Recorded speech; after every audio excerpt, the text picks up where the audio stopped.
पानी की बूंद कहीं टिकती नहीं, ईमानदारी मुझे अब कहीं दिखती नहीं। पानी की बूंद कहीं टिकती नहीं, ईमानदारी मुझे अब कहीं दिखती नहीं।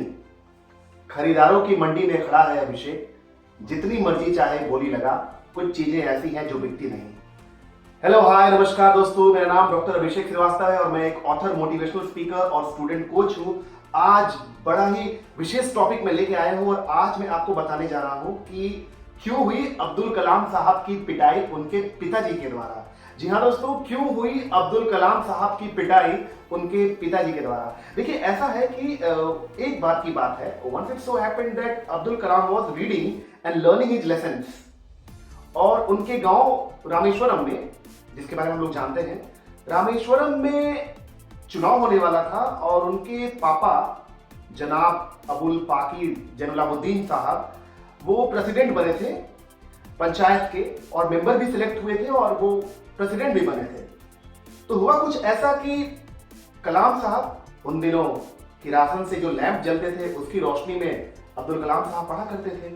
तो हुआ ऐसा कि इनके अब्बा जान प्रेसिडेंट बन गए पंचायत के और ये रात को पढ़ रहे थे। और रात को पढ़ रहे थे तो किरासन के लैंप की रोशनी में पढ़ रहे थे। अचानक से दरवाजे पर एक सॉफ्ट नॉकिंग हुई और नॉकिंग ही तो इन्होंने देखा कि कोई एक stranger, there was a stranger standing at the door who knocked and he said, बेटा अब्बा जान है। कलाम साहब थोड़ा कंफ्यूज हो गए और सोचे कि अब्बा को खोज रहे हैं, तो उन्होंने बोला नहीं, अब्बा जान तो नहीं है। तो वो आदमी, उसने अपने हाथ में एक नई धोती, एक अंगवस्त्र, कुछ ड्राई फ्रूट्स और कुछ मिठाइयां उस आदमी ने अपने हाथ में लिए और उसने हमारे जूनियर कलाम साहब से, जो बहुत छोटे थे, उनसे पूछा कि बेटा मैं यहाँ रख के चला जाऊं आप तुम्हारे पिताजी के लिए। तो कलाम साहब थोड़े कंफ्यूज हो गए। कलाम साहब ने सोचा कि मम्मी से पूछता हूं। तो संयोग से मम्मी नमाज पढ़ रही थी और अब्बा ऑलरेडी नमाज पढ़ने के लिए बाहर गए हुए थे। तो इनको समझ नहीं आया, इन्होंने वो गिफ्ट एक्सेप्ट कर लिया और उन्होंने बोला हाँ आप यहां रख दीजिए। थोड़े टाइम के बाद जब इनके पापा आए, his father became so angry and upset, and this was for the first time that Abdul Kalam Sahab was beaten black and blue. He wept bitterly.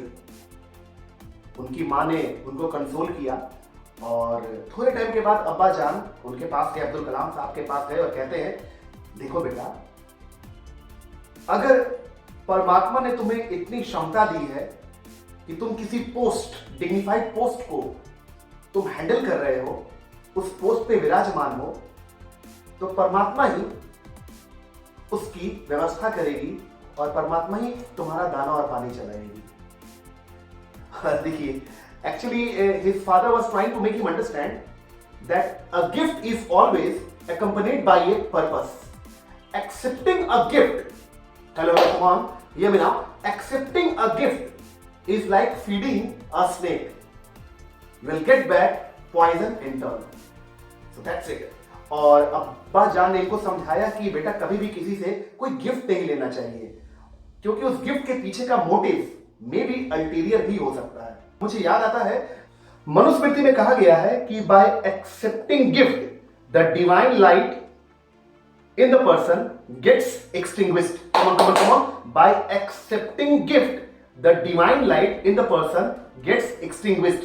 अगर हम कोई गिफ्ट ले रहे हैं, it means it has an ulterior motive. The person who is offering us gift for no good reason, he has an ulterior motive behind it. Manusmriti में mention किया गया है, by accepting gift, the nobility of heart gets extinguished.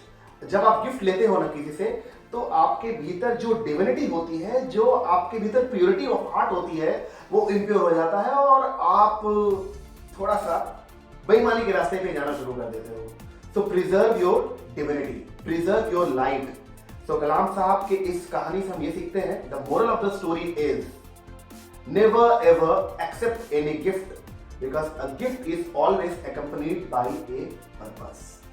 Thank you so much. और ये कहानी मुझे लगता है कि हम सभी की लाइफ में एक बहुत बड़ा इंपॉर्टेंट रोल प्ले करेगी और हम लोग इसमें से ये सीखेंगे कि कुछ भी हो जाए, come what may, our conscience is not for sale.